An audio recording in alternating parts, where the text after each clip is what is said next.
Welcome to the N1 Fitness Podcast. I'm your host as always, Marcus Sadu, and in this episode, I want to share one of the most important lessons that my mom ever taught me. And in my eyes, it applies to nutrition and health, of course, but also every other area of life, just as so many things do. Now, this concept that my mom sort of drilled into me, I actually didn't realize was such a huge advantage until a lot later in my life, because she had said it so many times when I was young that it wasn't really a matter of believing it or not. It was more so just an undisputed fact in my mind. So I would ask her how to do something, for example, and if I made an excuse or explained why I couldn't make that thing happen or use all sorts of outside circumstances as roadblocks between me and what I wanted, she would just say, Bud, my mom calls me Bud, she'd say, Bud, where there's a will, there's a way. I'm not even sure if she was aware of how big of an impact that statement had on me, but it was super empowering because she was essentially saying, if you want something bad enough, you'll find a way to get it. Now, I think it was really valuable for two primary reasons. So it's implied that if I want something bad enough, I can get it. And then on the contrary, if I didn't get what I wanted, I most likely didn't want it bad enough. And in both circumstances, it puts the ball in my court and says it's up to me. And I really liked that feeling. Now, she could have said something like, well, that's just what happens sometimes, or that's just how the cookie crumbles, or whatever. There are a million and one sayings as far as when things don't go someone's way. But I recently came across a quote by a guy named Roger Kipling that summed this idea up really nicely, I thought. If you don't get what you want, it's a sign either that you did not seriously want it or you tried to bargain over the price. Now, I believe that this whole conversation can sort of be boiled down to one really important question. And that question is, do you think that life happens for you or to you? Now, you might be thinking, why would someone want to believe that their life is happening to them, or essentially that it's not up to them, it's up to outside circumstance? And the reason is there is a massive payoff in the outlook that life happens to you. And that payoff is essentially lack of any responsibility. If someone believes that most everything is out of their control, they don't have to take responsibility for essentially anything. Oh, I was late because there was so much traffic on the highway and everything was backed up, or I couldn't eat a healthful meal because I didn't think X activity was going to take that long, and so I just had to run through the drive-thru. Typically, the thing that takes the brunt of blame in life in general is time. Secondly, it's probably money, but time is no doubt number one. And, that time thing, that's a whole nother podcast in itself. But back to responsibility. So let's say someone was on a huge take responsibility kick. Their language would differ a lot in the traffic and the healthful eating examples. So they might say, I was late because I didn't make enough time. Simple stuff, right? Or I ran through the drive-thru because I didn't prepare ahead. Now let's use the late example and saying I was late because I didn't make enough time to account for traffic. My bad.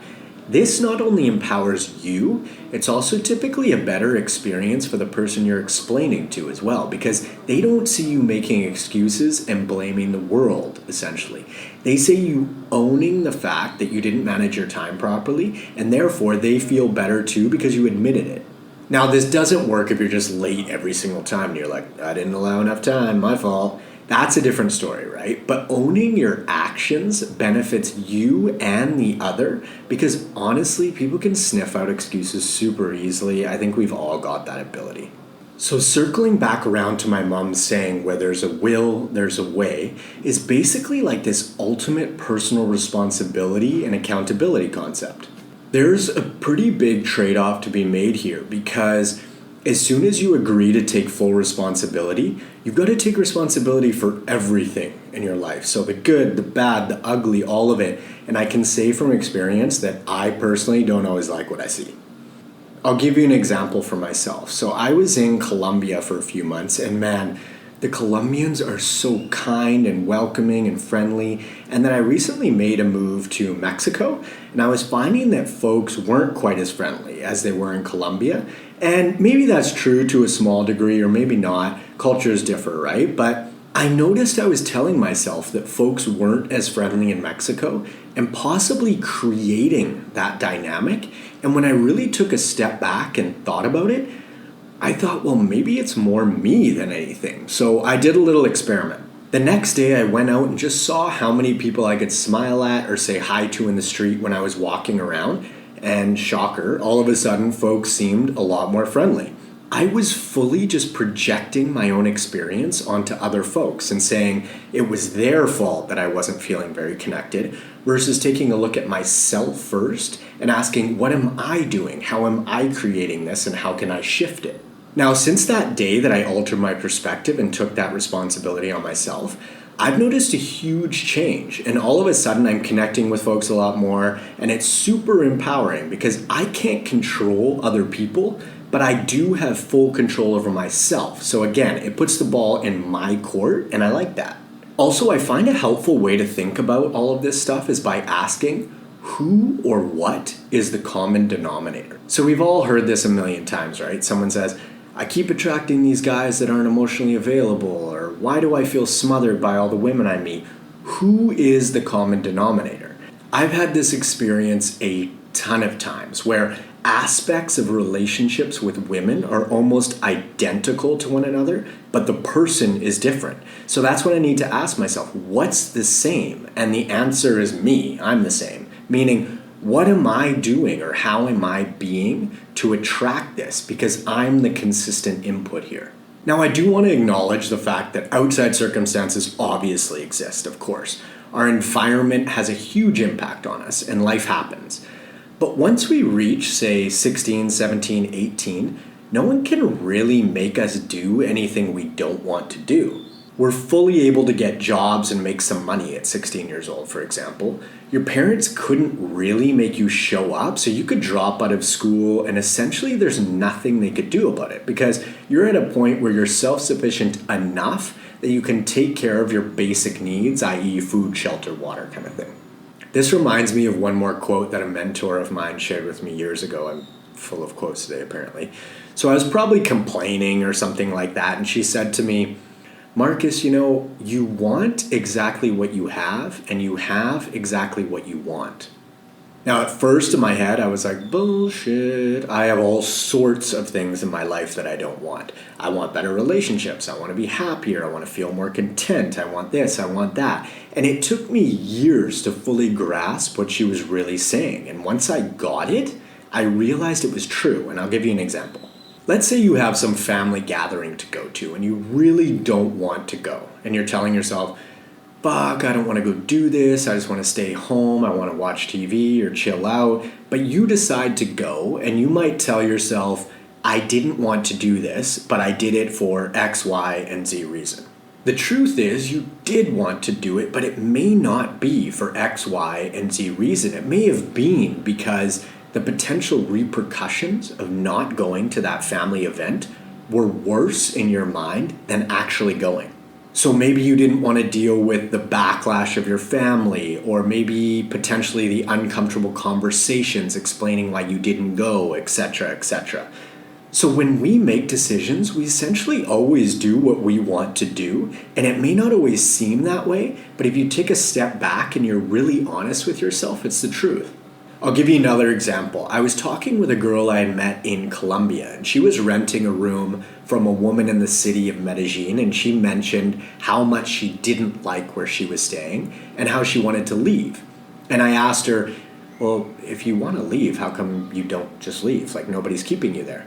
And she said, well, I'm such a people pleaser and I don't want to hurt my host's feelings and blah, blah, blah. And I said to her, well, if you really wanted to leave, you would leave, right? So what do you not want to do more than leave the apartment? I said, what does it feel like to think about having that conversation with your host and saying, I'm leaving to go to a different apartment? And she was like, oh God, I'd feel so bad. It would be super uncomfortable. And what she had told herself was that she was a people pleaser and she didn't want to leave the apartment because she didn't want to make her host, quote unquote, feel bad. But the truth was, what she really didn't want to do was have that conversation and potentially feel super uncomfortable and face potential disappointment from her host or whatever she had thought she might feel. So this people pleaser concept can be a really sneaky trick that the mind plays in order to justify decisions or avoid confrontation in this case. Because the truth is her primary consideration wasn't her host's feelings. She cared most about her own feelings and what that situation would have brought up for her personally, and she decided to stay in the apartment because she'd prefer to ride it out than have that conversation and have those feelings come up. And it was really cool actually having this convo with her because we sort of figured it out together and talked through it, and afterwards she felt better about the whole situation. The responsibility thing is big because it's freeing. She felt more free knowing that she was making the decision to stay, the decision that she ultimately wanted to make, versus telling herself, I'm a people pleaser. Because with the people pleaser mindset, you're choosing to be at the whim of other folks, which isn't possible. But with the responsibility mindset, you own your decision. Now, from the outside, you can't even tell a difference because the result of the situation is the same, i.e. staying in the house. But the feeling is drastically different, and the responsibility angle leaves a better taste in your mouth because you take your power back versus telling yourself the people pleaser story where you give your power away. When it comes to food, folks do this all the time, right? Well, I ate X, Y, or Z because someone offered me the food and I didn't want to be rude. And in specific circumstances, I've done this exact same thing. But it wasn't really about being rude necessarily. It was because I didn't want to deal with the potential uncomfortable feelings, situation, or awkwardness that skipping that food would have brought up. Because on the contrary, if someone offered me peanuts and hypothetically I was highly allergic, I wouldn't have any issue saying no because being quote unquote polite in a situation like that might actually kill me. So I think it's important to be honest with yourself and own your decisions. Not that they're good or bad, but that you made them. It wasn't because of some inherent people pleaser trait you have or because someone might be disappointed or get mad at you. It might actually be just how much you hate conflict or the potential for an uncomfortable situation. I hope this episode hit home and this whole concept of wanting what you have and having what you want makes sense. Because in my mind, it totally ties in with what my mom taught me about getting what you want, and when you have the will to get it, you'll find a way.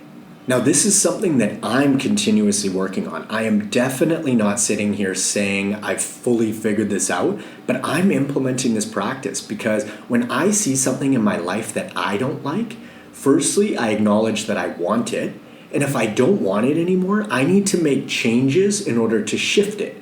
And if I don't make those changes or I'm not willing to make those changes, I didn't truly want it. And I've got to be honest with myself about that. Also, just putting this podcast together has really helped me ingrain these ideas in my mind. And the better I understand this stuff, the better I can explain it to my clients and you guys on the podcast. So again, I am not sitting here finger wagging. I just want to share this concept with you guys because I've found it to be super valuable in my own life, and I hope you find the same. Now, if you think someone you know might find this episode useful, please do share it around on social or email it to a friend because I think that one of the biggest benefits of implementing this perspective is that it actually eliminates some suffering because you can't really have much of a victim mentality with this framework. So it essentially eliminates complaining for one. And also it's super empowering because realizing that you have exactly what you want means by definition, if you don't like what you have, you can go after something else. Now, if you're interested in personalized one-on-one nutritional coaching and or workout design with me, you can head over to n1fitness.com/coaching or just click the link in the show notes below. Also, follow me up on Instagram at n1fitness and friend me on Facebook at Marcus Sadu. I hope you guys found this episode useful. Thanks so much for listening, and I will catch you on the next one. See ya.